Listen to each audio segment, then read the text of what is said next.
The meeting to order, our regular school board meeting for Streetsboro City Schools at 5:46 p.m.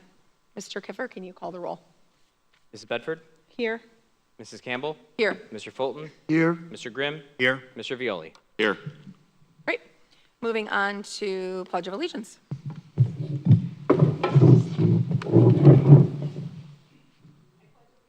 To the flag.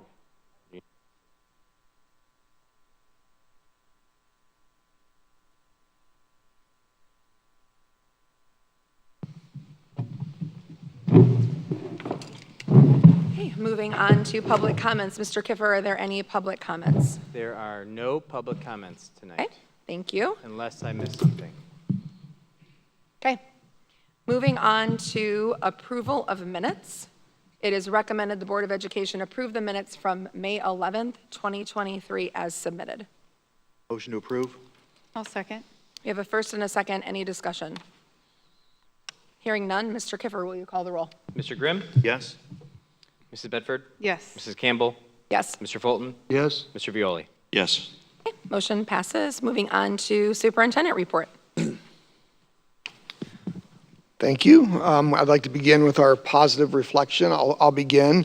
As we've closed out the school year, it's been fun. It's been enlightening to watch our administrative team, all the different administrators in the district closing out their respective departments and areas.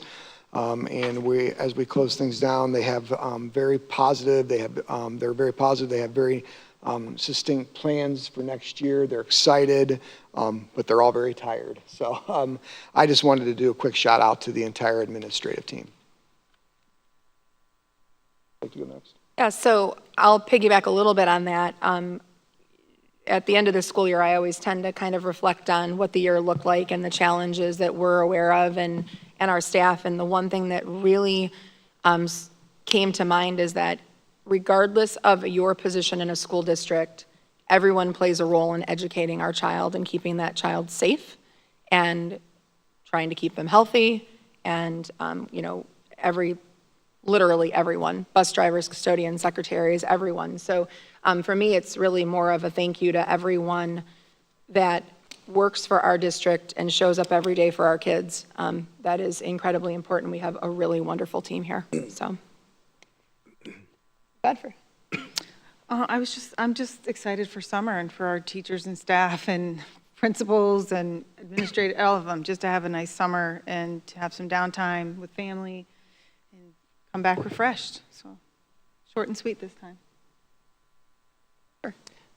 Yes, on May 21st, School Resource Officer Kyle French and I ran the Cleveland Marathon together. So motivated each other for 4 hours and 22 minutes and 28 seconds. So just want to say thank you for Kyle for pushing me, and I think we ran well together. Excellent. Mr. Grimm. Right, I've got a couple. First, our student athletes. They all excel in their chosen sports. Being involved in extracurricular activities, I think helps make a well-rounded student, but especially our athletes that excelled in their spring sport and went to Columbus, and they all represented Streetsboro very well, and I'm sure Mrs. Bedford will have more to speak on that later. Also, a positive in our district, Mr. Dahlbaugh, Mr. Scarsapino, Mr. Johansson. They've been committing a significant amount of time, especially recently, in the planning and preparing for our full-scale exercise coming up in the fall that involves police, fire, and county emergency management. And so it's been more than 9 months worth of planning and preparing. So they've done a lot and they continue to do a lot. And just like to thank them and the school district for combining with the safety forces to, in my opinion, make Streetsboro the leader in school safety. Most people don't see what goes on in the planning process or in the safety process, but it's been happening for years and it's going to continue. And I'd just like to thank you three for your continued involvement. Mr. Fulton. I walk about the neighborhood and through the stores of Streetsboro. Just like to say there's a lot of positive people out there that I've talked to. They truly enjoy our elementary school and they really like our special education program, as they've told me. And I appreciate that from them. Excellent. Mr. Violi. Yeah, I was thinking about what to say tonight, and I thought that I talk about one of my favorite days as a board member is going to graduation. And we had a fantastic evening, and I want to thank all the people who are involved in putting that together. I know CJ and your team, you had a lot to do with that, so I want to say thanks, and Mr. McCann and your team. And I just want to say that whoever said the prayers or the rain dance, anti-rain dance, they can do the rain dance now because we need the water. That's right. So bring the rain now. Mr. Scarsapino. I have a question first. Mr. Kiffer, who was faster? You or I was Mr. going to ask the French? same They question. stepped across at the We same we time. held hands. That's not You true. held hands running through. I have the held times. hands? I have the times. I know. We did not hold. All right. I'd like to give my positive reflection to the business partners of the school district, because we have some tremendous ones that helped us put on an outstanding graduation, a fireworks display, something really awesome. And that week and weekend was extremely busy around here because we had all the graduations, preschool graduations, 8th grade promotion, all that kind of stuff. And then going into the weekend, we hosted the North Coast Dean Caputo bodybuilding championships here in Streetsboro, and he was so excited to have it back. And they had an awesome time. He loved it. He's ready to book it again next year already. And then on top of that, he donated $1,700 to the district after paying the bill on top of that. Did you get up on stage and pose? Dad bod competition. Yeah, I was on there for the dad bod competition for sure. But just awesome to have businesses involved, awesome community partners, and because of that, we're able to do some really awesome things. We also had a dance competition or a dance recital. Dean was at the middle school, and we had a dance recital here. So Nice. it's nice to see that and people embracing that and the positivity around it. So that's my positive reflection. Great, thank you. Next, I would like to invite Miss Abigail Holmes to come up to the microphone. And while she's making her way to the front, I will tell you that Miss Abigail Holmes cornered me after the board meeting last week to tell me about a project she was very excited about. And I said, would you be willing to come to the board meeting and sharing that with the board? Because I think the board would like to hear about this project. So I'm not going to say any more, and I'm going to let her go ahead and stand at the microphone and tell us about her presentation. So I think Mr. Kiffer's going to help her log in there.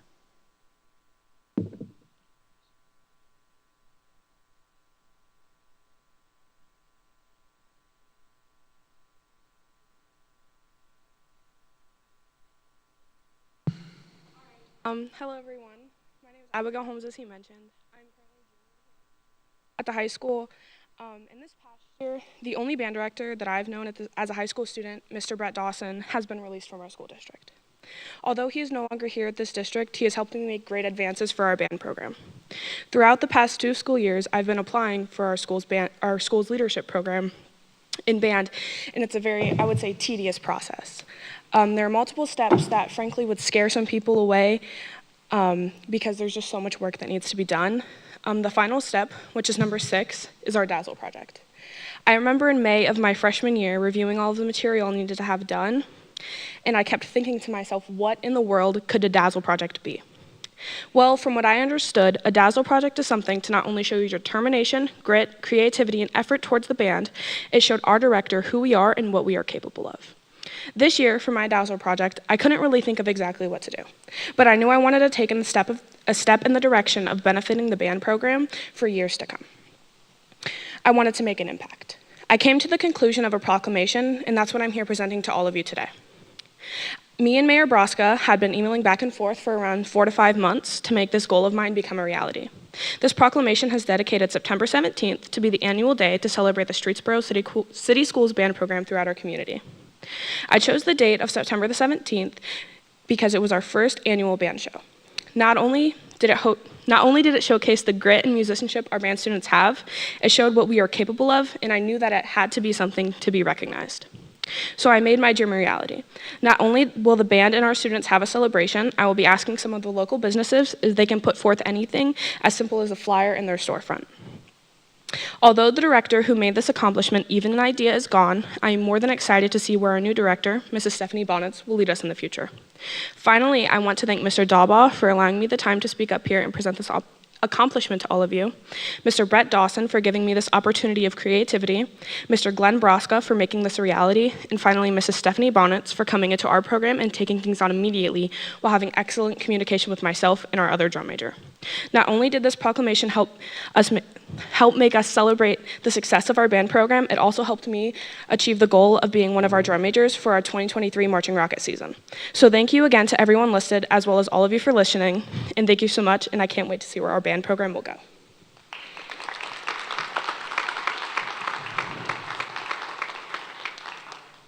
And I believe we're going to hang this, you have a spot in the band room for that? Is that what, do I remember that correctly? Okay, so this will be hanging in the band room. So Abigail, would you like to show this around the audience at all, or do you want me to just keep it?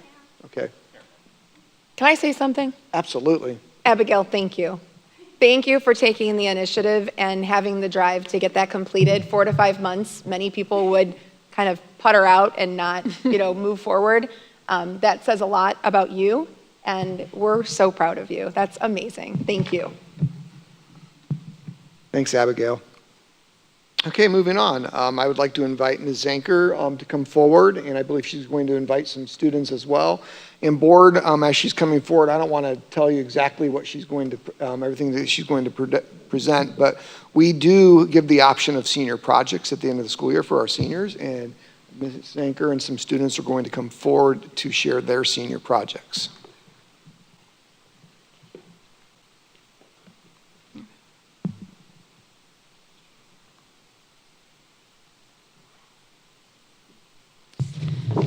This is the second year. Hi, I'm Lindsay Zanker. I'm the assistant principal. And this is the second year that we have done the senior project. And I wanted to showcase it because I thought we did a wonderful job this year. The kids had a lot of wonderful feedback. And I wanted to bring some of the information to you so that you were aware of what was going on with the senior project. And it is a way for the students to explore interest in career fields in a more hands-on way. We had, it's a way for them to be out in the field, to actually see what happens in the field and not just hear about it, but actually be there, witness it, be a part of it. We had 31 students participate, and we had about 18 different fields that the students were interested in: medical, OT, PT, personal training.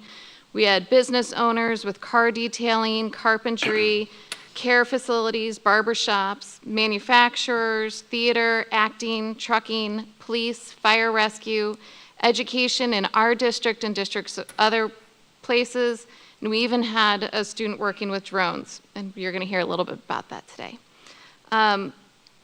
So it's not only a way for the kids to get experience, but it's also a way for us to have the students build their professional connections. Some of the students came back and said that they have got a lot of contact information so that as they go through, they can stay in touch with them. So when they get out and after they're done with their careers, they'll have a connection of somebody to be with. They got connections for mentors, and some of them even got job offers for internships for the summers. It is also a way where we are extending our partnership with the community. We had a lot of people in the community be sponsors. We had our own fire and rescue. We had SES, the middle school, and DEFR. We had the local barbershop, Leander's barbershop, I'm sorry. We had Sealess Heating Technology. We had Christine's Flora Kitchen and Bath. So we had a lot of local communities and the partners that we want to expand with that. The expectations for the students, they are required if they're going to take part in senior project. They do have to have a GPA of 2.0. They have to be in good academic standing. They have to have behaviors that we are proud of and that represent us as a community. They have to be in good attendance standing, and then they have to fill out the application process. The application process is both them and their sponsor filling out the paperwork so that we know they actually have a sponsor who is willing to take part. So there are two different forms for that.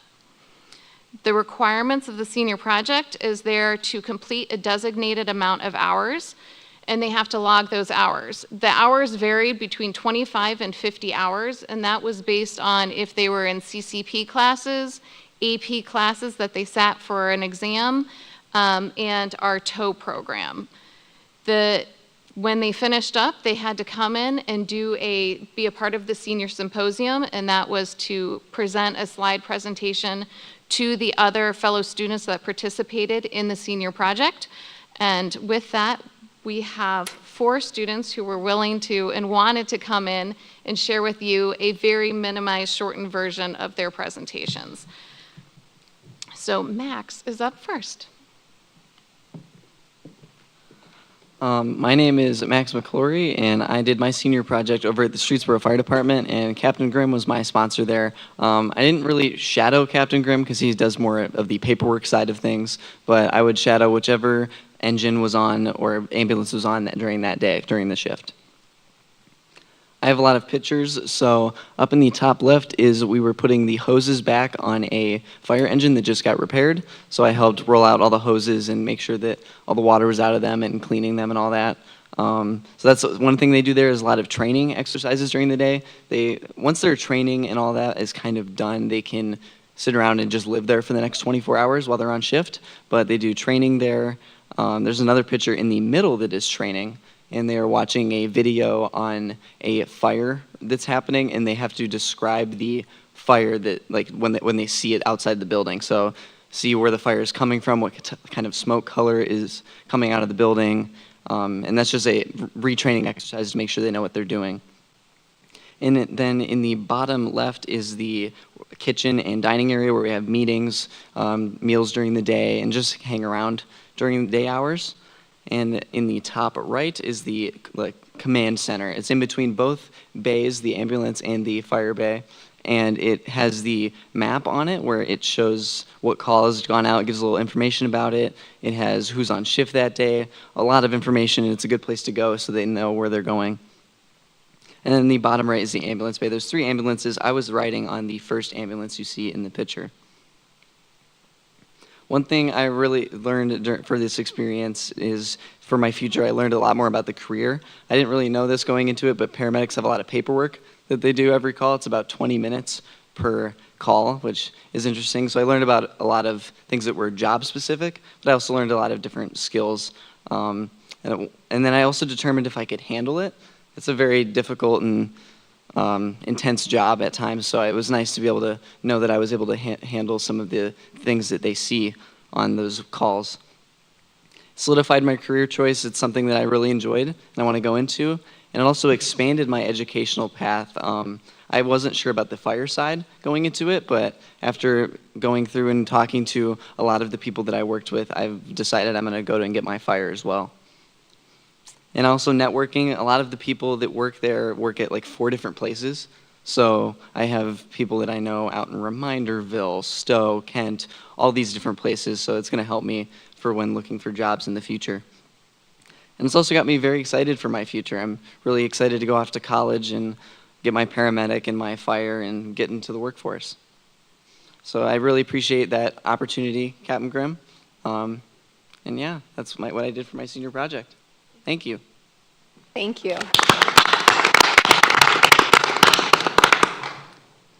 Up next, we have Katie Martin. Hi, I'm Katie. I did my senior project at Streetsboro City Schools, and my sponsors were Natalie Ekron and Todd Harper. So I got the opportunity to work with grades 8 to down to 4th grade. And I spent most of my time at Duffer. Duffer's like a little home to me, and I love Duffer. But I spent most of my time with 4th graders. I absolutely love 4th graders. They're just so lively and full of energy. And I got the opportunity to actually teach them about the science behind different instruments. So I've been in band since I was in 5th grade. So I wanted to bring my passion of band and me wanting to become a teacher into the classroom. So I taught them about amplification and vibrations and how instruments actually work, and that led them into actually trying instruments that week to prepare them for 5th grade band.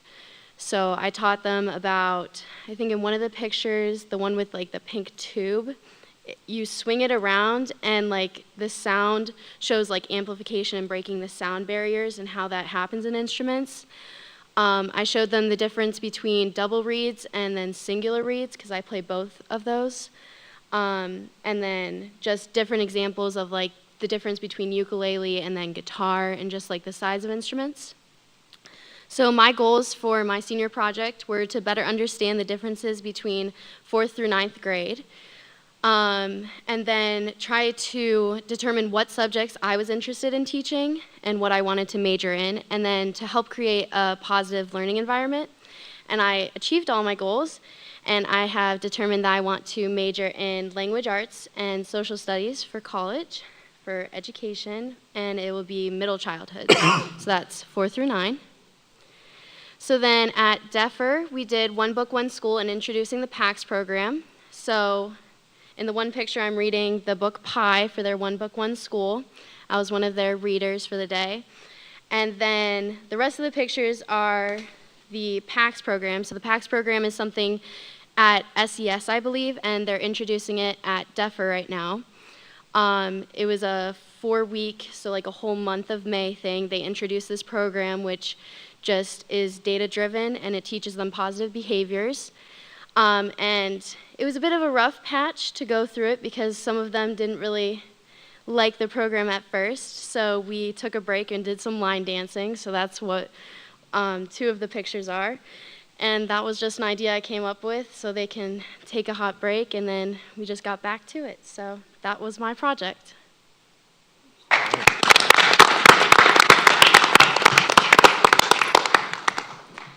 Up next is Bryson Jacobs. Hello. I'm Bryson Jacobs. So with my senior project, I decided to go above and beyond.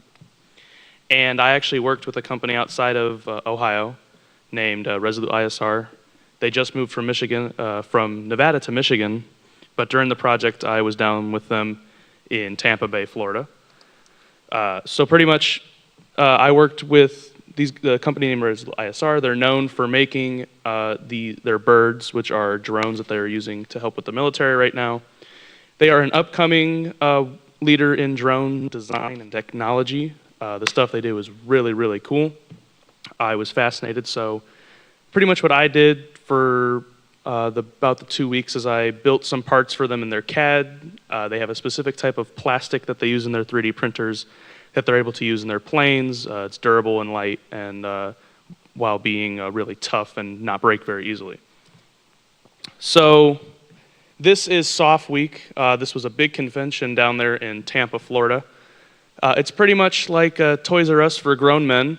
So that's some of their, the photo up in the upper right is their bird, built and put together. They had it hanging from their booth. To the left of that one, that is another drone from one of their sister branch companies, as well as that's me standing next to a Boston Dynamics robot dog, which was really freaking cool to see. I mean, seeing a robot dog walk around, come on, you don't get to see that every day. But I really did enjoy my experience, as I did it because I am going to be going to Kent State for architecture, and taking a design such as their drone and making it into something physical is very hand in hand when it comes to architecture, although it might not seem like it. They're very similar design processes, and it was so much fun. I was tired from standing up for about 9 hours a day. I'm still tired. I've been at Kent State all day. My brain is numb right now. I've been listening to people talk for 10 hours straight, and I can't take it anymore. So anyway, this is what my project was. I'm really happy that I did it. And thanks for listening to me talk about it. Oops.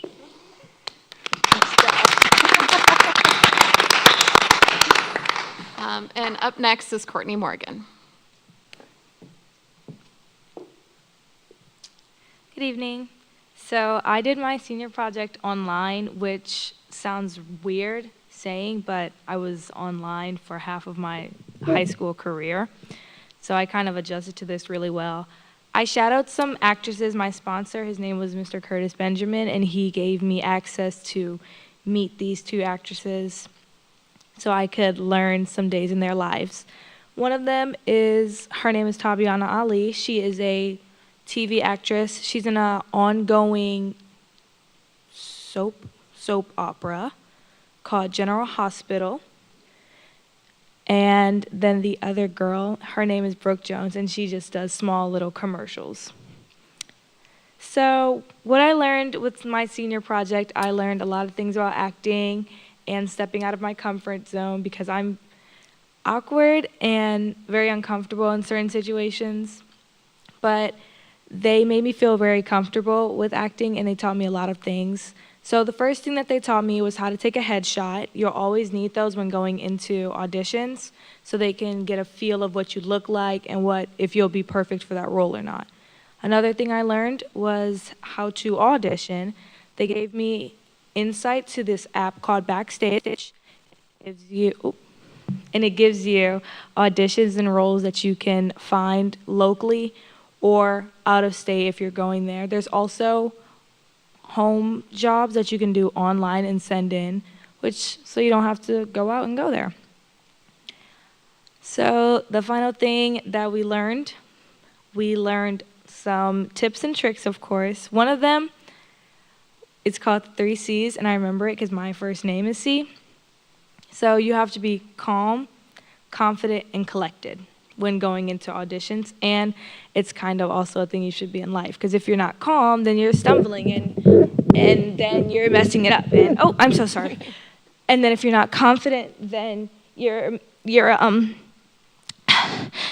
sorry, then you look like that. And then of course, if you're not collected, you're going to do both of those and just completely mess up the whole audition, and you're just not fit for that role. At that point, you're going to feel very down on yourself. And another thing they taught me is don't be afraid of the word no. You're going to get many no's in your life, but it's not necessarily you're a bad actress or anything. It's you just weren't right for that role, but be patient. Your time will come. So I really liked this experience because it helps me with my future goals as an actress. I am going to be attending Howard University for acting. It gives me a taste and somewhat feel of what it's like to be an actress. Talking to them, they told me their experiences, their no's, how long it takes for days in the life. They said it could take to probably 4 hours all the way up to 12 hours. And 12 hours was just for a commercial. With the help of the Backstage app, it notifies me every time I can have a potential role, and it gives me experience early on. And I really like that, because no one's just going to be looking for them, but it automatically sends an email to my phone, which I'm always on, so I can see every time I want to be in something. And of course, with the help from them, I feel more confident into going into auditions, and being able to use their tips and tricks can potentially help me land these roles. And thank you.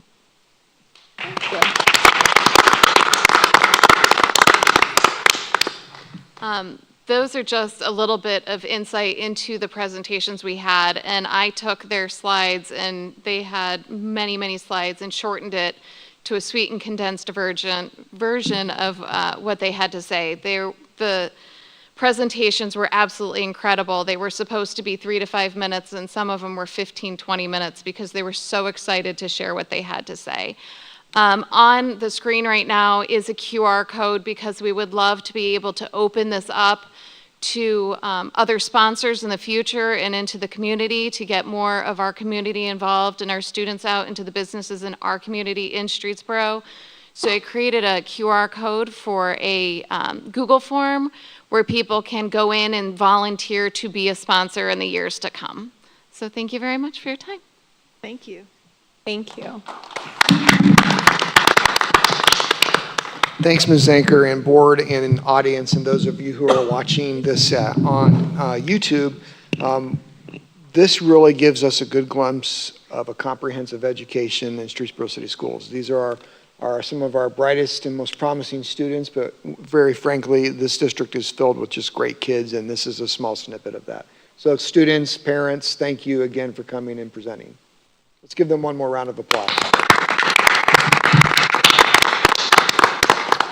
Okay, next on my agenda, I'm going to ask Mr. Isle, the Director of Curriculum Instruction, to come forward. We did have, the state of Ohio has released the preliminary data for our state testing. That's not been released to the public yet in the form of the report card. Right. but Mr. Isle's going to go through our district's data. Some of this data could change, but what you see is pretty close to what it'll be. So, Mr. Isle? Can I say something about the Oh, presentations we yes, just had? yes. Just because I always have to say Apologize. something. I remember my children graduating high school, and everyone says, what are you going to do next? What do you want to be when you grow up? And I love that we're doing this program, because sometimes it's not about what do you want to be, but what about you don't want to do. And it gives the kids an experience who may think, I want to be a teacher, or I want to be a fireman, or I want to be a doctor. And they get in that environment and they're like, okay, totally not for me. It gives them a really nice glimpse into what that looks like. So I just wanted to say thank you. I think it's awesome. Mr. Isle, it's all you. You excited? We're excited. We're pumped. We're pumped. So I just really want to thank Mr. Dalbaugh for putting me after the senior presentations. I don't have any pictures or well, I have lots of graphics, but I'll have to remember 3 C's. Here we go. Okay. You all know me that by now. I always try to find the silver lining, right, of everything. We're now 2-3 years post-pandemic. So when we pulled down the information, we initially started with a snapshot, a multi-year snapshot, and 2019 was where we were. I'm not going to bore you with that, but we met, I think, like 6 indicators or something like that. 2019 pre-pandemic. The 2020 data was scrubbed. They canceled that because of the extended spring break that occurred that spring. And then here we are in 2023, and a whole lot of red across the board, and that means those are the report indicators that haven't been met. And that was really frustrating because we, as a team, have really felt that we turned the corner. So how do I spin it and make it better? We dug a little bit deeper into the data, and that's where me and the team and we're going to be working with it with the teachers. So I'm going to cancel out of that. I didn't expect you to memorize all of that. I went through each grade level to take a look. This is where we were in like 2019, 40%, and then a jump up to 51% in 3rd grade math, for example, and I did that for all of the different subjects. But I really wanted to dig in and take a look at these results. So I'm going to start this slideshow here real quick. I think it'll work. Again, these are all of our grade level state tests and the high school end of course exams. They were all completed in April. And it's pretty easy for us to get very critical of our Ohio Department of Education, but I'm quite proud of the efforts that they've made to get us the results back quicker. I remember it wasn't so long ago that we would take these tests in April and we wouldn't start getting the results trickling back in until like July, when everybody is long gone thinking about vacation. Within about 2 weeks, these results landed in the centralized reporting system. And what was really encouraging to me as the director of curriculum, and I think I can speak for the other building principals, is that the day that they dropped and we were still like in the middle of like getting ready for graduation and field day and everything else, teachers were talking about their data and what they were planning to do for next year, rolling it out. So kudos to the Ohio Department of Education for creating a platform that allows us to dig into that data much quicker. So this is just comparative results. This is for English language arts. You can see here, broken down, we have limited, basic, proficient, accelerated, and advanced, 5 levels of testing. And they give us a breakdown of what percentage of kids district-wide fell into each one of those categories. Obviously, proficient, accelerated, and advanced, we want it to be a positive. And limited and basic, we want that to be a negative number because we want fewer limited and basic kiddos in the grand scheme of things. So this is our from spring 21 to spring 22 to spring 23. We had a 1% drop or increase in our limited kids in English language arts, a 2% increase in the basic area. We lost 3% of our kids in the proficient area, but I'm really proud of the fact that we picked up 3 percentage points with our advanced kids. So that's a positive. When looking at the state averages and where we were per grade level, you can see that for the most part, we're right around that state average mark. You know, in 2021, we were at a 692 for third grade, brought it up to a 695. This year, we're at a 704. So kudos to our third grade team for increasing the averages. We're still a little bit below the state average in each one. But where I get really interested is thinking about the cohort groups. Like these third graders, a 692 in third grade, that was the first year post-pandemic. And if you remember what that third grade experience was like, if you had a sniffle, you were out for 10 days. If a teacher had a sniffle, they were out for 10 days, right? And we were in quarantine, and we were in and out, and we were doing hybrids and all kinds of fun stuff. But they, as a collective group, they scored a 692. But then the next year, in 2020, 21 and 22, the same cohort of kids went from a 692 to a 704.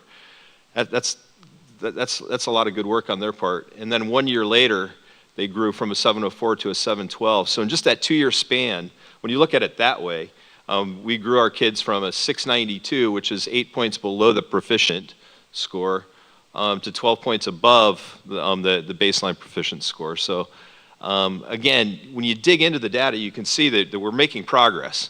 But unfortunately, the report card indicators and what's going to appear on the report card isn't going to really tell the true story of how hard everyone's working. So I wanted to point that out. There's a lot of reasons to be encouraged. Mathematics, again, a -4. We had 37% of our kids in the limited range in mathematics. In spring 23, this year we were 33%. We're limited. Again, not particularly proud of that, but we're making progress there with our limited kids. And as a board, you guys have committed an incredible amount of dollars to our K-12, or K to Algebra 2, excuse me, math program and new curriculum and updated curriculum and training. And again, our accelerated and advanced learners also increased, which is a nice find when digging into the data. Science didn't fare quite as well. Our advanced learners dropped by 9 percentage points. I'm not quite sure why. That's something that we're going to dig in with the, and it's a small group of teachers. I apologize, I clicked to the next one, because it's just 5th, 8th, and biology. History and government, they did a really nice job across the board. The total proficient or above, 79% in 21, 83% in 22, and 81% in 23. That met one of the report card indicators. So that's one of the areas we met report cards, and that's just U.S. history and high school government. Wanted to give credit to Mr. McCann for pulling this together. This is a report that he put together in the difference of just our high school teachers' scores. In 2023, we were 49% proficient. The state average was 46. Geometry. That geometry test is a doozy across the state. We're proficient levels 56%, with the state average is 43%. U.S. history, we were at 80%. State proficiency of 68%. Government, 82%. State proficiency level of 69. Biology, 70, with the state proficiency level of 61. ELA 2, 66 to 56. So you can see at the high school level. So kudos to Mr. McCann and his team. They've made a concerted effort to using the benchmark tests. They've really committed a lot of time to the PLCs, getting the teachers in, talking together, looking at it. I'm also, incredibly proud of Mr. McCann and his work in the hiring process. Mr. Dahlbaugh and I, we talked a lot about, what can we do to move the district forward? We talk about that all the time, and we're like, whenever we have an opening, we got to ensure we get the best possible teacher in front of our kids. And today we started our second round interviews for our high school social studies position at about noon today, and we finished up about 5:30. We met 5 incredibly talented candidates. We put them in front of our kids. We actually got to watch them teach all afternoon. So I'm so impressed by the kids for giving up a day of their summer. Mr. McCann worked the grill and fed them lunch. I tweeted that out, and in case anybody follows me, it was a really good picture. But again, Mr. McCann is committed to getting the best possible people. And it's showing in the results that they're getting. And what's really nice is that the other buildings in the district are really picking that up and really moving forward with that. So thanks to Mr. McCann's leadership there. That's all I have for the presentation. Again, I really wished, and we were all very hopeful that we were going to have more report card indicators. Again, these data points are not finalized. There's still some work to be done, and a few anomalies out there. They're sitting out there. Some scores that didn't show up that we're working on, but that's pretty close to where we need to be. We're hoping that next year we'll have many more report card indicators in that 80% range or better. I think we're trending that way. Just thankful that we're here in school full-time every day, all day. It's been quite an interesting 4 years, to say the least. So thank you for your time. Again, I wish I had pictures and some cool graphics to show like those seniors did. They were impressive. And to have a senior in high school be able to go down to Tampa, Florida, and be on the floor working that is just nothing short of amazing. So we're doing great things here in Streetsboro, and I'm very proud of the work we're doing. So there we go, Mr. Dalbaugh. I'm pumped. So, Just had to get it in. Board, do any of you have any questions for Matt? So I did want to say, Matt, I appreciate you, the angle that you took with this presentation, because many times our constituents, our parents, our community members, they see a report card grade, and that does reflect, the progress of the district. But what we don't take time to, and I was a superintendent among many in the state of Ohio that advocated for a report card that showed gains by students, gains by grade level, and gains longitudinally from 3rd to 4th to 5th to 6th, 7th, 8th. Obviously, that did not happen. So when Matt said to me, Mike, I don't want to just stand up there and just show all gloom and doom. I want the board to see the reality of our scores, but to see the progress that we are making, because the report card does not show the progress we are making. Nobody in this room is trying to dodge the fact that we have a lot of work to do. Nobody is saying that. But what we are saying is that our staff, our teachers, and our students, and I would argue our parents as well, are working hard to recover a huge learning gap. I know everyone's tired of hearing about the pandemic, and we are now 3 years post-pandemic, or however you want to phrase that. We, in all realities, we lost arguably 3 months. This year's third graders were first graders, the most critical year in learning, and they lost 3 months of instruction. This year's preschoolers, this year's second graders were preschoolers, and they lost 3 months of instruction. That's your most critical foundation areas for reading and mathematics development. And then the effect all the way up the chain. So these kids all had tremendous gaps. And so we are really trying to do a good job of drilling down into the detail of the data so that we can address the deficiencies. I don't know, I gave the principals the night off. I know that Ms. Zanker and Mr. McCann, I think, are the only two that braved it out and came tonight. I gave the rest of the administrators off tonight. But one of the things that they're going to do this August at their administrative retreat is every principal is going to be expected to work from their level to come up with a plan for the MTSS process and reporting out to central office, to Mrs. Devers, Mr. Isle, myself. And the MTSS, again, just to remind everyone, is that's really drilling down into your tier 1, tier 2, and tier 3 kiddos and looking at the data for each one of those levels and really modifying our tier 1 instruction so we can target those kids to keep them out of tier 2, which is needing more intervention, and finally tier 3, needing significant intervention. And we're going to require our principals to develop a plan that's going to address that, and they're going to be held accountable for reporting that back to us on a regular basis. And so we've got some nice programs in place. We've got the map data. We've got the CRS, the centralized reporting system, which is put out by the Ohio Department of Education. It's a really cool tool where they actually put out retired assessment questions from the state tests, and teachers then can actually have their kids take mock state tests from retired questions. So you have the rigor of a state test question, and then it gives the teachers feedback on where their students are falling short. We're going to require the use of the CRS banks and as well as the data that produces with all of our teachers so that students can get more meaningful practice along with the rigor. So we have some pretty specific plans that are in place currently and some new ones that are rolling out. So I felt it was important for anyone that was listening to hear that. And again, thanks, Matt, for trying to give us I think, a more realistic view of where our kids are in Streetsboro and how they are progressing.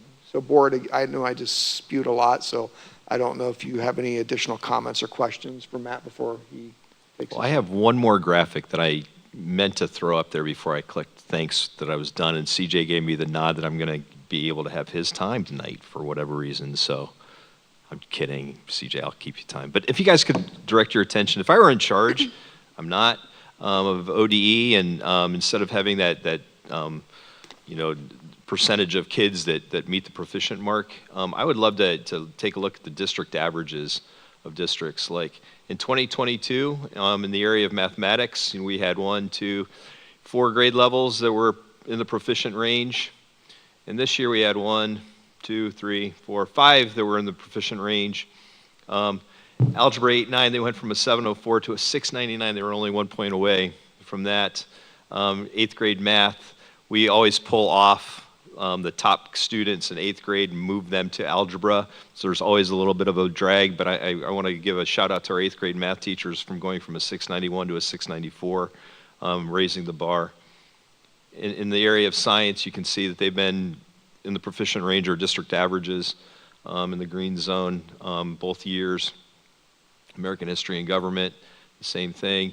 ELA, a few drops, but we were right in the ballpark as far as hitting that proficient mark in every area. So again, just another metric that I can point out and say that we are making strides here in Streetsboro, and hopefully people will hear this loud and clear, and maybe we can put a rebuttal out to the Record Courier about the report card data that gets published each year. So that's important as well. We look at it, but there you go.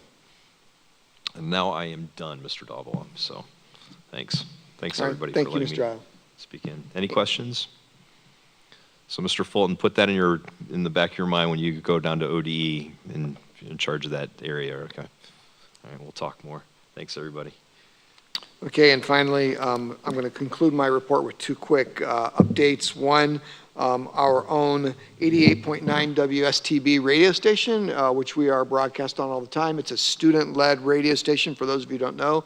It's been student-led for over 50 years. This is currently their membership drive from June 4th, obviously, through June 11th. So if you're willing to donate to their membership drive, which helps keep the radio station on the air and funding all kinds of cool activities, all you need to do is go to www.rock889.com, and you can actually donate. And they actually have some really cool prizes and things based on your donation. So I would encourage people to take a look at that. If you don't listen to the radio station, I would encourage you just to tune in and hear what it's about, because it is a student-led radio station. It's one of very few in the United States.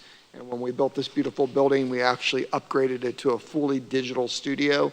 And it's a state-of-the-art studio. So again, take a peek at that. And then finally, parents, audience, and then board members, I sent a message out to you all previously about our school calendar.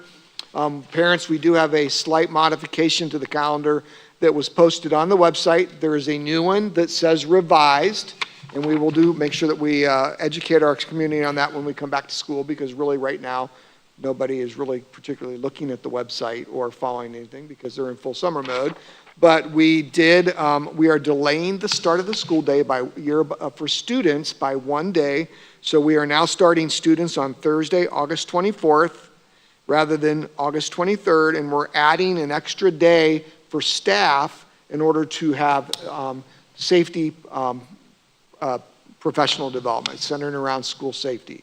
I don't know if any of you in the audience recall, but when we rolled out the collaboration days for teachers earlier this year, the board made it clear that they would love for us to consider having a day focused for staff on keeping students and staff safe.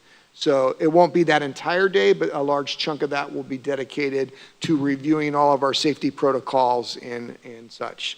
And then part of our negotiated agreements with our unions that are later on the agenda, we actually negotiated and worked into the negotiated agreement for teacher collaboration days. And those are now reflected on this calendar as well. If you remember, last time we tried to place those days on weekends where it would be less of a burden to parents, typically longer weekends where we already had a scheduled school holiday. We did the same this time as well. So those are on this as well. Board down the center where you see the highlighted yellow down the center, those point out the collaboration days. This will be, if it's not already, it'll be hot on the website tonight, and parents will be able to see that. So it's a minor modifications to the calendar. And then because this is negotiated now, and I believe an expectation by the board around safety, this will enable, so we do all of our calendars 2 years out, so we will now be a little more forward-thinking on the remaining calendars now that we know this was negotiated with our staff. And if the board approves this calendar and our consent agenda, I will know that they're approving our safety day as well. So, board, did you have any questions about this before I pass the gavel? Okay, I apologize about the length of my report. That concludes my report. Okay, moving on to treasurer report. There is no treasury report today. What? Kyle wins. Yay, Kyle wins. That's because he has a fiscal year-end financial meeting. Come on. I bet that meeting will be longer than this meeting. That meeting will be longer than this one. Thursday, June 29th at 8 a.m. at the Tech House. And if it isn't conducive to board member schedules, we can move that. Just got to give me some time. So Okay. currently it's Thursday, June 29th, 8 a.m. That's when we do the wonderful procedural stuff to close out the fiscal year. You're welcome, everybody. I'm going to make sure that I'm sick on that day. Moving on to Chief Business Officer's report, Mr. Scarsapino. All right, thank you. I'd like to welcome Mr. Johansson to the stage this evening to speak to you all about something very exciting that he's been working on and necessary for the school district. Years in the making. Who disconnected Are you this? so excited? Kyle. You're not. It was working.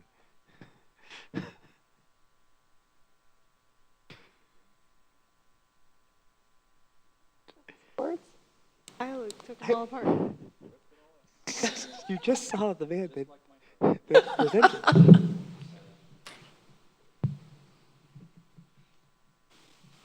Oh, it says on?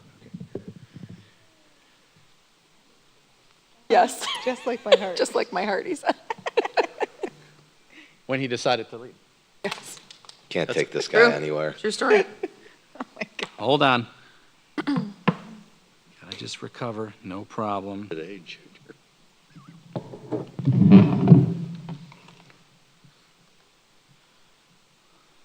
CJ should fill in with a joke at some point.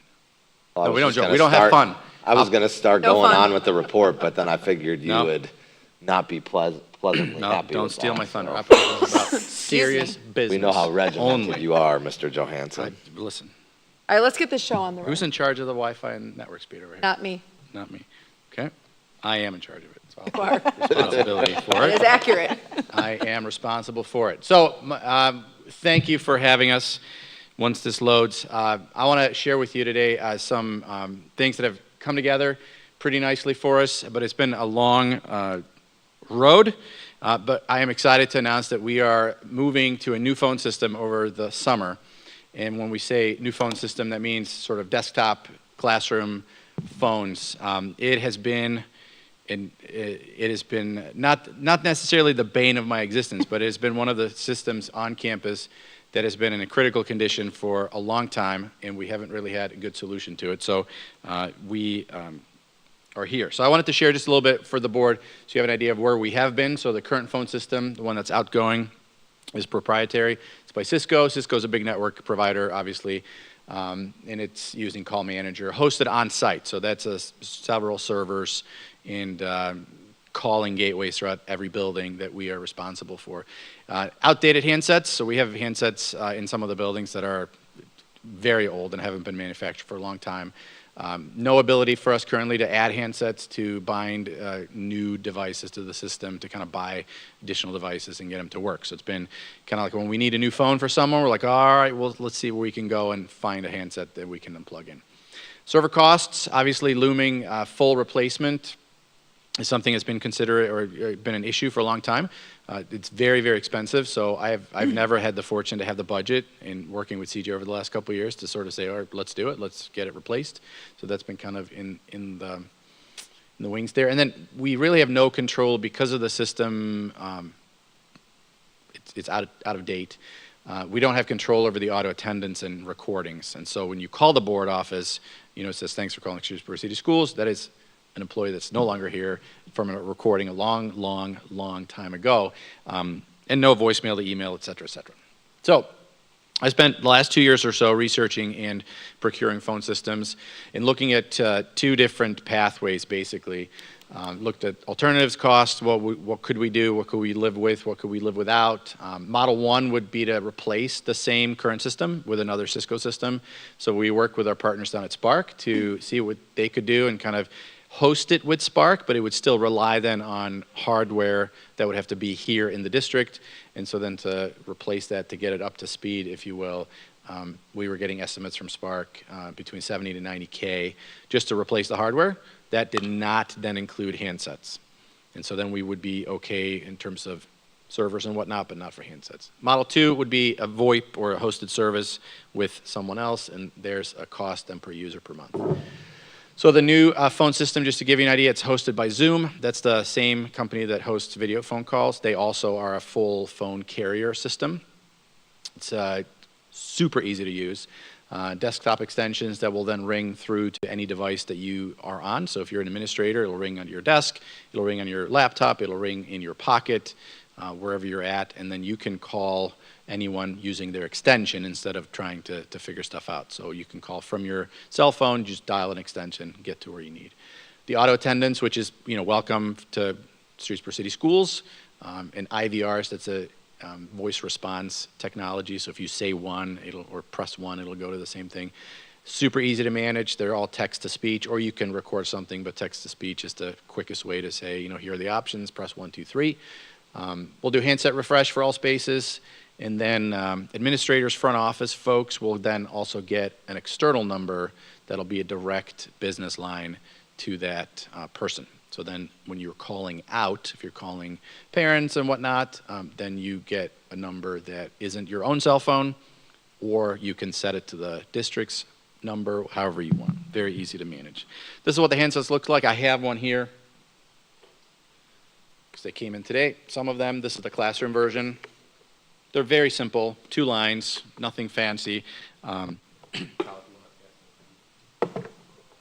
One of the main differences going forward is we'll provision phones for classrooms that are then not tied to the teacher in that classroom. The teacher will have a separate extension. That way the classroom phone functions sort of just like a regular phone. And then on the one on the left is the one we'll provision out for administrators, front offices. Has just a little bit more capability, a couple more lines that you can put on there. So funding in the future then, so the Zoom setup is a fixed cost because we know how many lines we have, and the larger phone there are all tied to an unlimited plan, so there's no per minute charge there, so you can call Montana if you want to for 10 hours and it's just all included.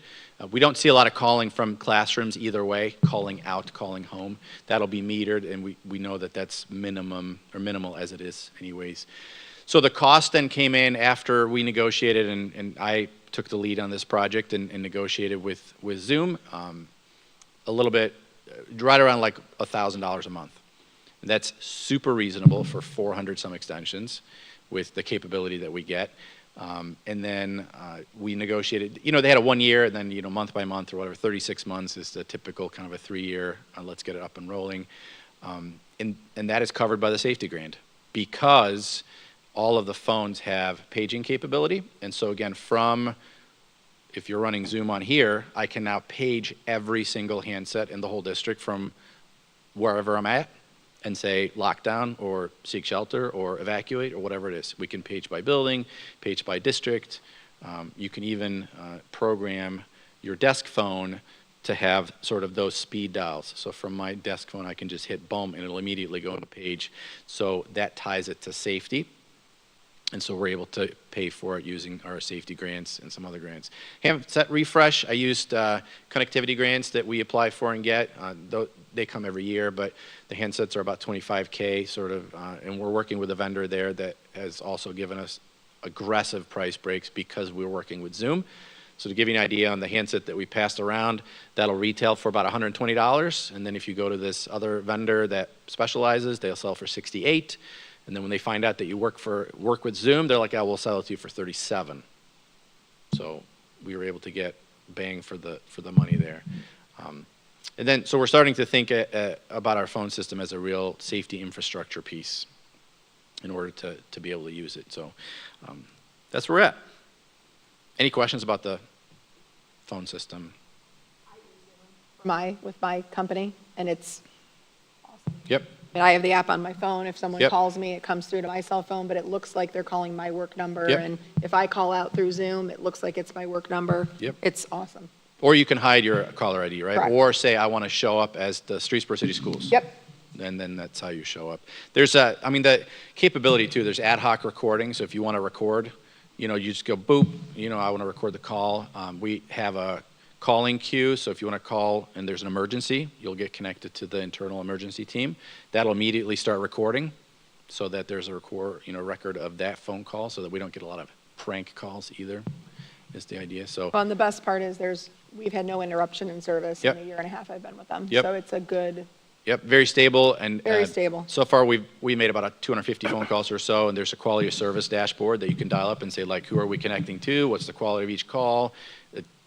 Very, very super simple to use, and we're getting a lot more functionality than what we currently have. All voicemail is transcribed and sent to your email within like 2 seconds. So there's no really need to go to a handset and listen to the thing. For our attendance secretaries, we're putting attendance just 2 clicks in. So you're calling the main line, click 2 for attendance, click 1 for leaving the attendance message at the elementary school, and that goes right to that person's email. So they don't even have to pick up and listen to the voicemail. And I've sort of shouted at it a couple times just to see how good the transcription was, and like it really does a good job with names, numbers. So it should be super simple for our front office team to work. It's been a few interesting weeks in the ops office with all of the phones and the shouting. And Yes. Elena had like 6 phones sitting on her desk at one point in time. A lot of Everything test was ringing. paging. A lot of test paging, Yes. like.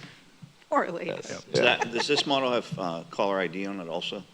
Yeah, so that'll have a caller ID, So like you'll be able to incoming. see who's calling you from outside of the district Yes. also?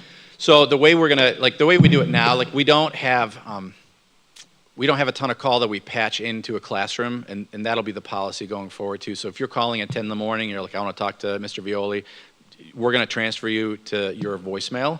We're not transferring you into your classroom. But yeah, if you're calling into any of the phones, you'll have caller ID. Each user can set a couple settings too, but we have controlled them to say, like, if you don't show us a caller ID, then we might not accept your phone call. Because that we get, there's always spam and stuff. And I worked with Mike earlier in the week, so we spun up a couple of demo numbers right away, and I gave one of those to Mike, and then that number had already been in use. So then I learned how to kind of refresh and get a hold of numbers that have never been used in the area code, and I gave Mike one of those. So hopefully then the spam should be like. It hasn't rang once. No one has rung She any, didn't, right. But I had about 100 from the one that was. Yeah. Andreas, does our buildings have the data lines already installed to each room that we don't have to replace any lines? Right. So currently we have a phone in almost every space, and so it's just plug and play, replace it. All of those phones and the other phones have a data port. So what we do a lot of the times, we have 2 drops. So we have one to the PC, or we sort of hot wire through the phone. So the network comes into the phone, and then it feeds the network into the PC. They're all power over Ethernet, so they don't require a second, like a power line. The other thing too, like if we have, if you're working from home, if you don't have it on your cell phone, like we could literally provision you a handset, typically then with a power adapter, or even a VoIP phone that runs off your wireless, and then you could have a handset at home that just is your number. And then you as the user, we won't do that for teachers. It'll be more administrators, or if you're working over the summer, whatever it might be. Then you can have full control. Like I want my desk phone to ring first, After 30 seconds, then ring my cell phone. After 30 seconds, then go somewhere else. And after 30 seconds, then call CJ. Like our paging or the all-call groups, if you're in the emergency group, it'll call all numbers at the same time, so whoever picks up. For the membership drive we're doing with WSTB, it calls in what's called a round robin, so whoever's been free the longest gets the next call. So you just say, here are the 6 phones, that's the WSTB line, bing, bang, boom. Whoever has been off the phone the longest, you get the next incoming call. And that just takes 15 seconds to set that up. Our current system to set up WSTB was a half-day fight to get all the phones to talk to each other. Is it Zoom, like the Zoom video? Yep. Yep. So is that tied to the, your extensions and what have you tied to? It is. So doing a if, Zoom call between 2 people? yeah, so if CJ and I are talking and we're calling each other on the Zoom application on our laptops, and we're just calling, voice calling, we can immediately just say, boom, we're going to escalate to, they call it escalate it to a video call, and then boom, it just opens up a video call. The phones, the desk phones won't have the video capability, but if you're on your cell phone and you're like, oh, I don't understand it, or show me a picture, you just go boop, and then it switches over to a Zoom call with a video, and you're ready to go. I just want everybody to know the hard work that Andreas had put into this. Like, it's did not go unnoticed by me, for sure. I've seen it all the way down to pricing. The pricing that we were getting from the ITCs to host, and then a monthly and all the other business, it was like, wow, how are we going to do this? And the way that this has come together and the creativity behind the funding, big time. Thanks. Awesome job. Yeah. The old products that we had were end of life, right? Yes. They've been. They were in there, plus they were a closed source, closed source device, so you couldn't just repurpose them for something else. These are open Comparison on source. cost of what we were paying before for the phone system and what this one will be? So the challenge really to compare the two, like we were not, what our annual cost for the current system is our AT&T lines. So that's something else that'll come away. So currently we pay about 20 lines at $75 a month to provide the phone service. We'll port 2 or 3 of those lines. So the new way will be one direct number. We're gonna do our best to port from AT&T over to Zoom. So that 626-4900 will be the number you call when you call Streetsboro City Schools. And then immediately you'll get the IVR menu, like press 1, 2, 3, 4, 5 for whatever building you want. So there wasn't that annual cost of the phone system itself, but to fix it, be 70 to 90K for hardware upgrades. What are we paying for this system? This Yearly, system, The system that we currently have. Not the phone, no, I'm not talking about the new system, not Yeah. with the phones, but what's our annual cost? Well, annual will be about 12,000 a year. After the handsets that we, the new yeah. That's So- considerably cheaper than going with what we have. Oh, yeah, for sure. hardware, And like it'll, Cisco related. and it'll be covered from the safety grant. So we're going to take from each of the 400,000 that we were awarded, we'll take from each of those building pots, and we'll pad this for the next couple of years so we don't have to think about it. Brian, it's about a $6,000 quick math savings annually Savings. Well, yeah. and on Oh, service, on the service piece. If you would have kept the phone system and we would have had to get support because it's Yep. end of life and would have had to buy new hardware, you were looking at potentially 60 to 80,000 a year. Yep. So Yes, right. the difference is large. Yep. And then getting rid of the AT&T phone lines is huge too. Because we have a lot of phone lines. We've switched, Kevin knows this, we've switched over from what's called a POTS line for fire alarm, which required 2 lines.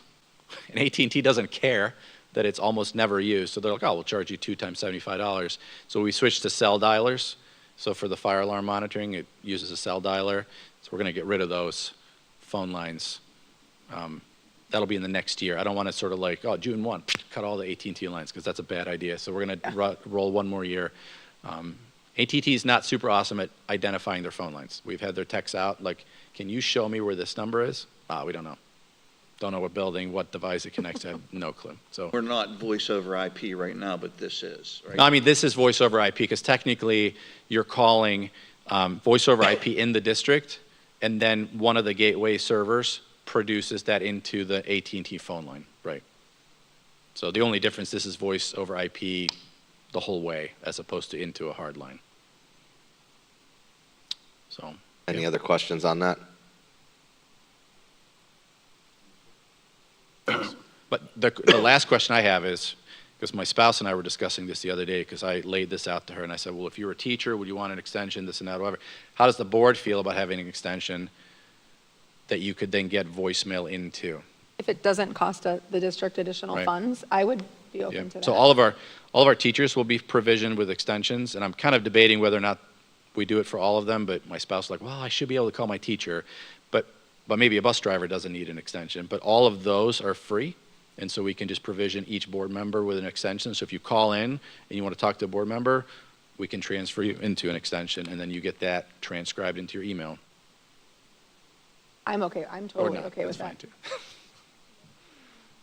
Mrs. Bedford doesn't know. But it would go to our email too. would Yeah, we? we get Oh, an so email then- transcript. So you wouldn't have to ever check, it would just come to your email. Just Right. understand, I'm not going to answer that call. Right.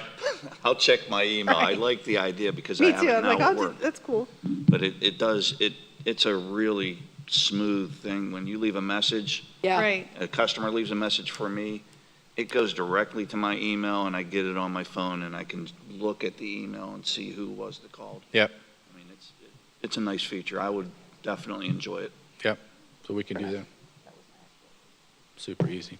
We All right, thank better, you. we better get moving because Let's go. the big boss is sitting in the back there, Karen Bency, if you don't know. we go. And they got Lisa School of Dance tonight, and she's gonna come up here and beat me up if I don't get moving. This is, So. Next and- topic. And I don't want that problem. Get him, Karen. Henry Deffer, hardscape. Hardscaping. So Huge we just shout wanted out to to shout Mrs. out Henry Deffer. Valenti. Mrs. Valenti and the Deffer Student Council. So when we did the hardscaping, this is what we envisioned to make our schools fun and inviting and warm, and they absolutely knocked it out of the park. I got to go over there and paint some rocks with them. They probably didn't use them because they weren't that good, but I couldn't find any of them today. yeah, they weren't there. Yeah, probably not. But it was awesome. So we just wanted to share a few pictures with you on that. This is just outstanding stuff. It looks beautiful out there. It makes it super fun Yeah. to come in, Yeah. like Thanks lots for of popsicle. working with Mrs. Valenti on that. I know she's very passionate about that. Oh yeah. I She's love wonderful. this. Yes, so she used to do it and just put it in the mulch. And so then we were looking at it before we started hardscaping, and we're like, if we did this right, like it would look awesome. And then we kind of talked with them about it, and then now it's come to life, which is awesome to see. There So you go. just wanted to give them a shout out. I know we talked about Lemonade Day and the businesses the last time. We just wanted to give you a rundown. So here's some cool pictures of the kids. They did awesome, and we got some numbers in from Mrs. Rimmel, which there's your total sales, the donations, the loans from the parents for everything, and then the profit that they shared. Excellent. So talk about learning how to run a business. Awesome. And again, that community support and business support. I mean, the community bought $11,000 in lemonade on one Right. day. Yeah. That's something special right there. So that's awesome to see it.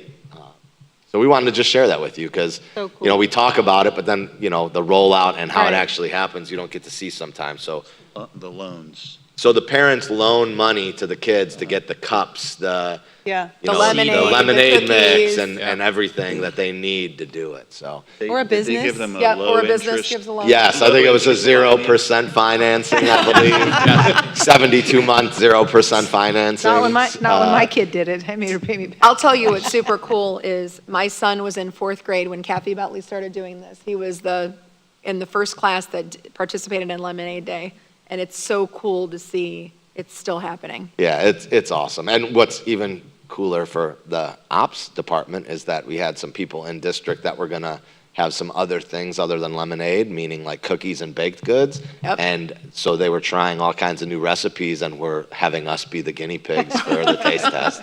So that was pretty sweet. That was a difficult week. Lots of plates of cookies coming through our office. But just awesome stuff. So we just wanted to share that really quickly with everybody and shout out to the team there. Shout out to Dean Caputo. I already did it once, but I'm going to do it again because, $1,700 is a nice donation. But that's what it looked like. That's our middle school gymnasium, right? Like, that's what it looks like. Shout out to Right. Jim Boardwine setting up the lights and making everything go. He said, CJ, I needed a part. I thought the part was going to cost $15,000, and he was like, no, it could be a couple $100s, and he made it happen. And so Dean was like, well, I want to make sure we donate some money back because you bought that part just for this event, but we'll use it all the time for all kinds of events. And we will not show you the security footage from the hallway where the competitors are ready. But when we met with Dean, he's like, oh yeah, we'll put tape, tape, paper, plastic everywhere. We're like, why? They're like, the spray tan. Yes. And their whole team the whole hallway was covered, and that was a good idea. Nick Schuster, our custodian, said that was a good idea to have that up there. But very like, well run, easy to work yes, with. total first class event. Like the whole way, it was top notch. So pretty cool stuff. And I saw they had a Celsius table set up, and so I told Dean, I'm like, well, I drink Celsius all the time. He's like, well, I know the guy. I said, well, how about an Ops Celsius sponsorship? Like, how do I make that happen? So we're gonna see what we can do. But that will come later when we're ready to do all this. Who knows? And then we have on the agenda tonight consent Cintas renewal. Just wanted to make note of that. So I was asked the question of, why does every building have 2 contracts and then the administrative offices only have 1? It's because it's separate divisions, uniform and then your dust mops, rugs, that type of stuff. That agreement, we're going to see a 3% increase. The increase that they originally wanted was 8, and we were not having that, so we got it to 3. Some of the proposals they offered were multi-year percent raises, so for 1 year and for another year and for another. This is a flat 3 across the board. So we were excited about that. And then we also have the nutrition group renewal this evening, which I sent some information out on that. And so we will be asking for that as well. There is also from Ops under consent is the approval of the flex custodian job description. And so that is on there for approval tonight also. And then lastly, under your administrative portion, there was some news that came down today that I shared with all of you, some legal matters that involve the district and bargaining units that the district came out victorious on. So I just wanted to make note of that and make sure that you saw that. I have 2 comments. North Coast competition, we had at least 1 Streetsboro graduate in. So that's something that is very cool. So I'm glad that you said that. At least 1. There may have been more, but I know of 1 for sure. So what I told Dean, and I wish I would have wrote it down to share with you tonight, but thank you, that jarred my memory. So on Friday when they came to set up, like, it's the coolest thing in the world. All these kids, you see all these high school kids there, former high school students that work out there, they're all there helping Dean set up. And he's paying all of them, and he treats everybody so well. It's incredible. But like, you see, I call him Big Hop, the older Hopperton boy. Like, he's in town from school, and he's there setting up, and I'm talking to him about, college football and how he's doing. And just like, a bunch of the kids that actually graduated that were helping us tear down graduation the night of graduation that work out at his gym are there that week helping him set up. So it's just like a full-blown community event.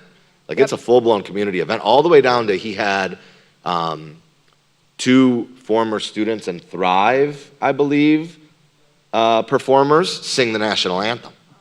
So That's very cool. He keeps it in the community, and Dean walks it like he talks it, which was awesome to see. Yep, I agree. And then my second comment is for Matt. I'm not sure if I like the pizza picture better or the Jedi. I think it's the Jedi this month that's my favorite. I think the Jedi is my favorite this month. I like the frog. It's the first thing, that is the first thing I do when I get my agenda, when I'm able to get in and look at everything, is I open that up and I'm like, where is he? What did he do this month? So thank you again for always Definitely the frog. being that person having fun. I will have to share a photo that was not on there. Please of do. The frog costume. Get permission. When I went to check out what was going on, the shenanigans he had going on, I got there and I said, "Where is Matt?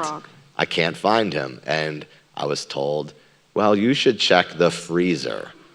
So I went to the freezer door, and in the little window there, Matt was so warm wearing the frog costume that he was taking his breaks in between lunches in the freezer. But the problem is that the costume wouldn't fit if you tried to go like straight in and out, so he couldn't see me. So he was sideways in the freezer, and so I took a picture from the window of Matt sideways in the freezer, kind of giving himself a pep talk to get back out there for the kids. It was awesome, and it's my favorite picture. So I love it. I will send that all to you Nice. tonight. It was pretty good stuff. But Excellent. listen, we're a school. I say it all the time. Gotta have we're fun. allowed to have fun, and he brings the fun, and it's a lot of fun. So, Excellent. Thank you. Thank you. yep, Okay, thanks. that concludes our report. Thank Is you. that it? Yep. Okay, you do not win tonight. Kyle still No, wins. Kyle won, but Mike took the cake. He didn't get Yeah. the memo. It's a summer meeting, and gave an hour report, and so. The time was worth it, CJ. It is. Thank you. Thank you, everyone. Okay, so moving on to board reports. Kristen? Yeah, so I just actually got a text from Mr. TVPA. Stacy Bohannon, our athletic trainer, received, I'll read it. Streetsboro athletic trainer Stacy Bohannon named Athletic Trainer of the Year by University Hospital. So Excellent. congratulations, well Yes, deserved. congratulations. And that was Yeah. that was a surprise to her, too. She didn't know Oh, that that's was happening. fantastic. That's She's awesome. really great. So that's awesome. They're there. I have a couple pictures, so I'm sure that'll be out on Twitter. But congratulations to her. And then this is just all about our track team. Kudos to them from top to bottom. I'm just going to read what Mr. TVPA sent me because I want to make sure that all the kids that were there and participated are recognized. So as many of us know, the track team was well represented at state in Columbus last weekend. I know Mr. McCann was there as well.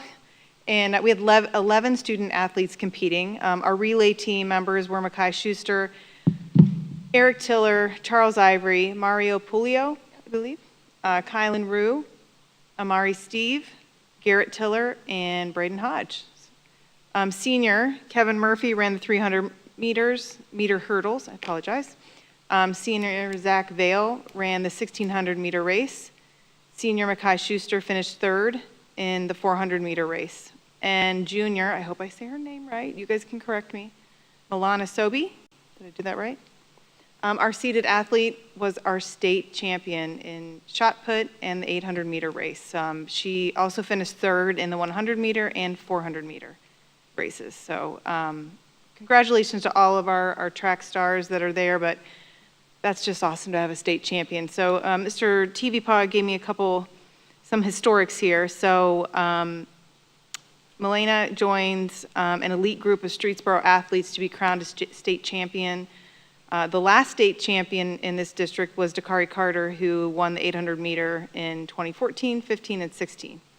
Melania is only the seventh Streetsboro athlete to win state in history, so in our school history. So I, again, will just read one last thing that Mr. TVPA put on here, because I believe it, but it was a great day to be a Rocket that day, so congratulations. Excellent. Okay, for Educational Foundation and PTA, I do not have an update. I do know that PTA is looking for committee chair people. And I believe also they have some positions open on their board. So get in contact if you're interested. I believe it is up on their website as well. Mr. Fulton. In regards to the legislative body, our state of Ohio, the state school board will be in charge, as they always have been in the past, of licensing of teachers. Beyond that point, though, I think there's still some discussion with the state legislature because they want to take more control over appointees from state legislation. It was something I received today to have a chance to read through it totally, but I think, Kyle, by July 18th or is it 28th, we have to, as board members, let you know about the meeting for board members that comes up at the State Association School Board.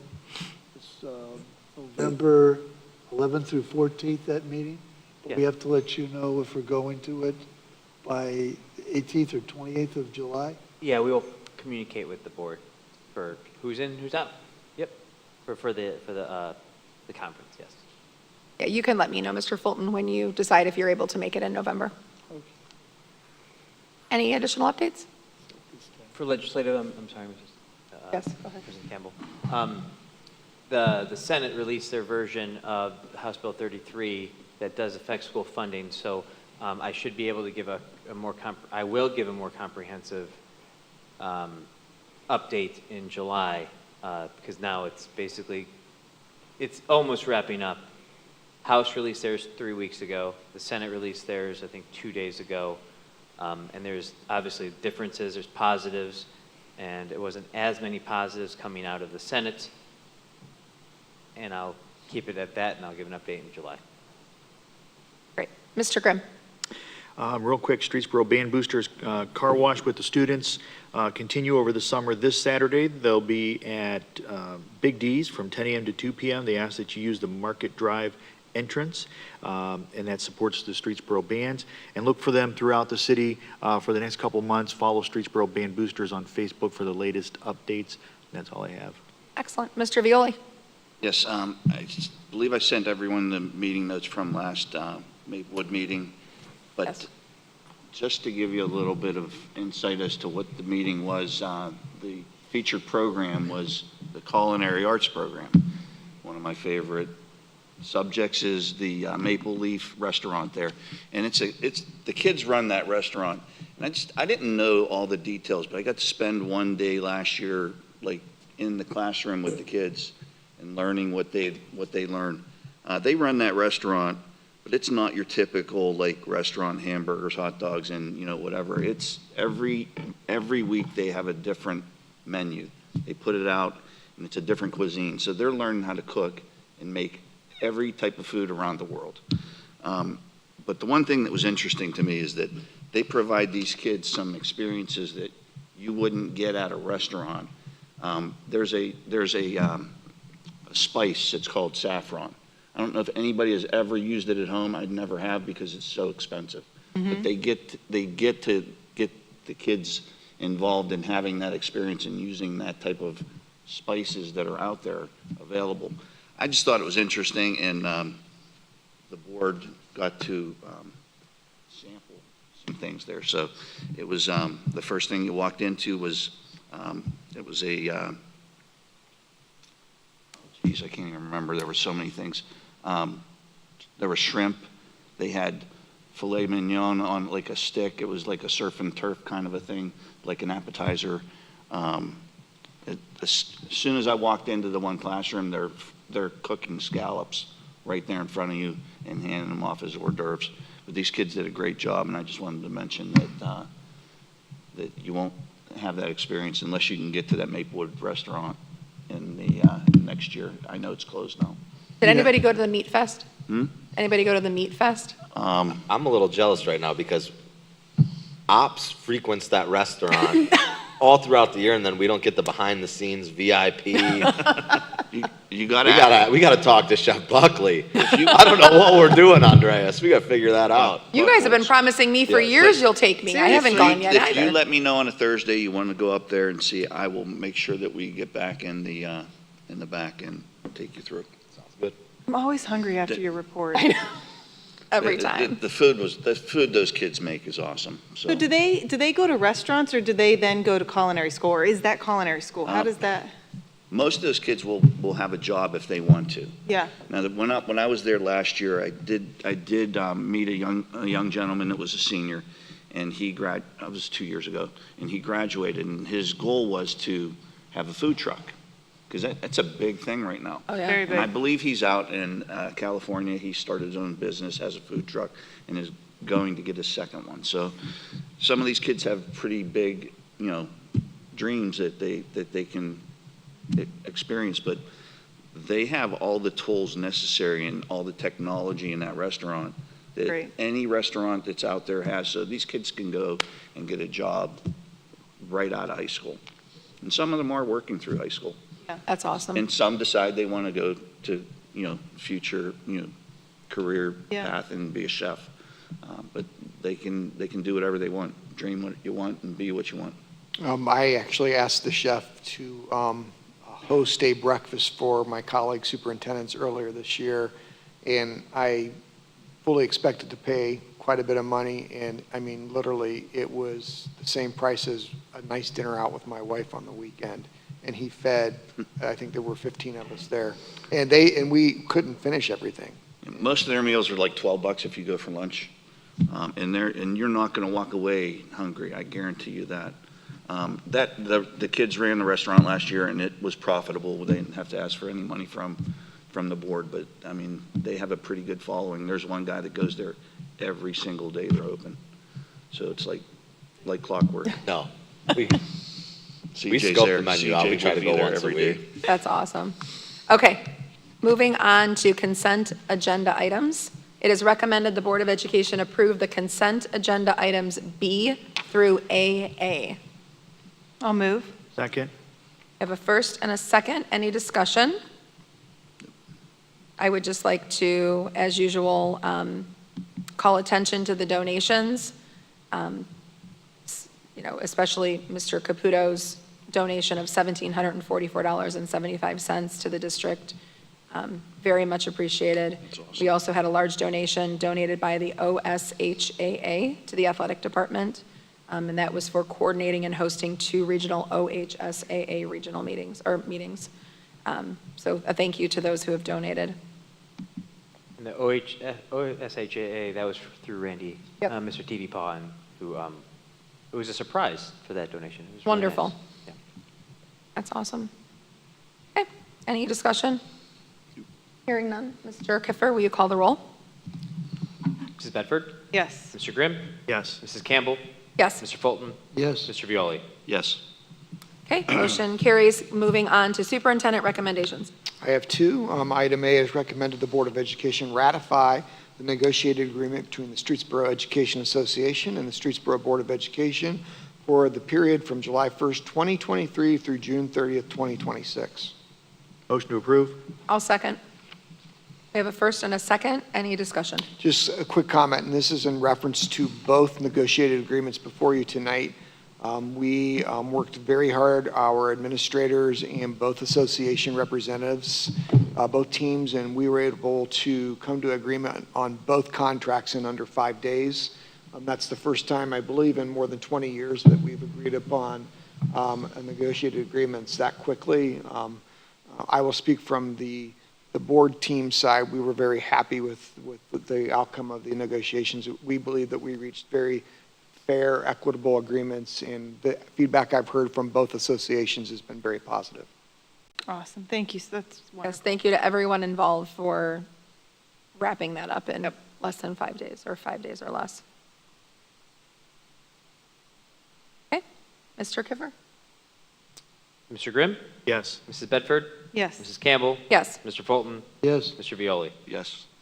Okay, motion carries. Item B, it is recommended the Board of Education ratify the negotiated agreement between the Streetsboro School Support Personnel Association and the Streetsboro Board of Education for the period from July 1st, 2023 through June 30th, 2026. Motion to approve? I'll second. We have a first and a second. Any discussion? Yes, just one thing. Just want to let everyone know I'll be abstaining from this. My wife's in that. Yep. In that group. Thank you, Mr. Violi. Okay, if no further discussion, Mr. Kiffer? Mr. Grimm? Yes. Mrs. Bedford? Yes. Mrs. Campbell? Yes. Mr. Fulton? Yes. Mr. Violi? And that motion carries as well. Okay. Mr. Scarsapino, Chief Business Officer's recommendations. Oh, I'm passed up treasurer, sorry. Treasurer recommendations. I was doing so good. I have 2 recommendations for you tonight. One is, it is recommended the Board of Education approve the amended appropriations for fiscal '23, and estimated resources will be adjusted as needed for permanent appropriations. I'll move. I'll second. We have a first and a second. Any discussion? Hearing none. Mr. Kiffer? Mrs. Bedford? Yes. Mrs. Campbell? Yes. Mr. Fulton? Yes. Mr. Grimm? Yes. Mr. Violi? Yes. Okay, motion carries. Then the next is the resolution of levy renewal. It is recommended the Board of Education approve the following resolution to proceed submitting to the electors of the Streetsboro City School District the question of renewal of an existing levy for the purpose of current expenses pursuant to ORC 5703, 5705 of the revised code. I'll move. Second? We have a first and a second. Any discussion? Brought this up during my presentation last month, and it's just very similar to the past, but slightly different. There's 2 different resolutions. They're just moved back. So the deadline is in August for November, and I'll just wrap that up for this month, and then gives time for the issue, and the wording did change under Ohio Revised Code. I forget which House bill last year, so the wording for the ballot will be different. And this is a renewal. It This is a renewal. 2 reads or 3 reads? There's 2. 2, okay. Excellent, okay. Any further discussion? Mr. Kiffer? Mr. Violi? Yes. Mr. Grimm? Yes. Mrs. Bedford? Yes. Mrs. Campbell? Yes. Mr. Fulton? Yes. Okay, motion carries. Now, Chief Business Officer recommendation. I have none. Good. Any new business? Any old business? Mr. Violi? Nope. Nothing? We'll have that update in July. Next Okay. month. I had to make it part of the thing, you know? CJ's doing a great job with that, so. Yes, agreed. And moving on to Board President recommendation, it is recommended that the Board of Education enter an executive session to consider the employment of a public employee or official, to consider the discipline of a public employee or official, and to review negotiations or bargaining sessions with public employees concerning their compensation or other terms and conditions of their employment with possible action to follow. Motion to approve? I'll second. First and a second, I'm going to assume no discussion. Mr. Kiffer? Mr. Grimm? Yes. Mr. Violi? Yes. Mrs. Bedford? Yes. Mrs. Campbell? Yes. Mr. Fulton? Yes. Okay, motion carries. We are in executive session as of 7:22.